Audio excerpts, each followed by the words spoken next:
Hey guys, I'm Layla. Welcome to raidlore Stories. Today's lore story is going to be for Pythion. If I recall, I believe he was a fragment champ, right? And he's a really good one at that too. So I hope you guys enjoy his story.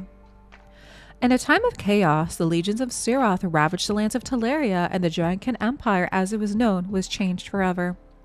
In the ashes of the First Great War, the Empire collapsed, its people ultimately leaving behind their former title in favor of a new beginning, calling themselves Lizardmen.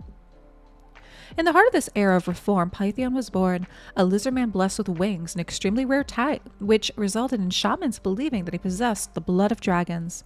This, they said, was a wondrous omen, one that may signify the dawn of a new age, one of hope and ambition for all lizardmen. As Pythion grew older, the weight of expectation became arduous for him. He only found comfort in the words of his brother Skirax, who became his most trusted confidant. Skirax reassured his sibling that he was worthy of the praise he received for his tactical skill and magical ability. With his brother to guide and advocate for him, Pythion came to lead his clan with Skirax as his most trusted advisor. As time passed, Pythion came to fully embrace the prophecies, finally feeling worthy of the revelations that had once burdened him. With a fire of inspiration burning in his heart, Pythion was able to manifest the inconceivable, achieving unity between his people. After uniting multiple lizardman clans beneath his banner, the new era of prophesied rebirth and peace felt agonizingly tangible. The shamans continued to speak of his potential, singing praises as they reminisce of a time where the Dragonkin had ruled earth, sky, and sea, sparking Pythion's desire for great conquest.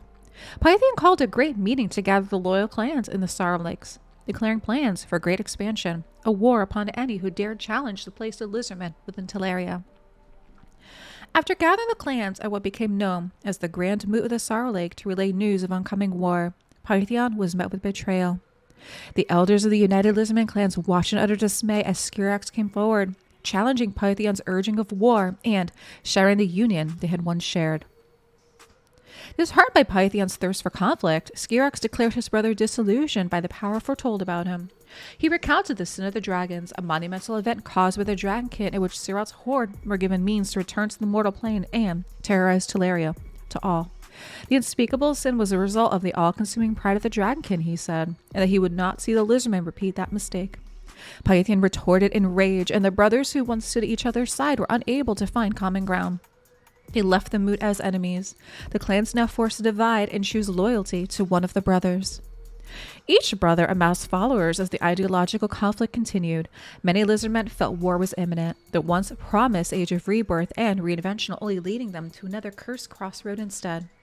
On the eve of assured combat, Pythion was greeted by a being of legendary status. It was the last prince, Ramantu Drakesblood, an idol of the First Great War, who had fought against the legions of Siroth that had come before.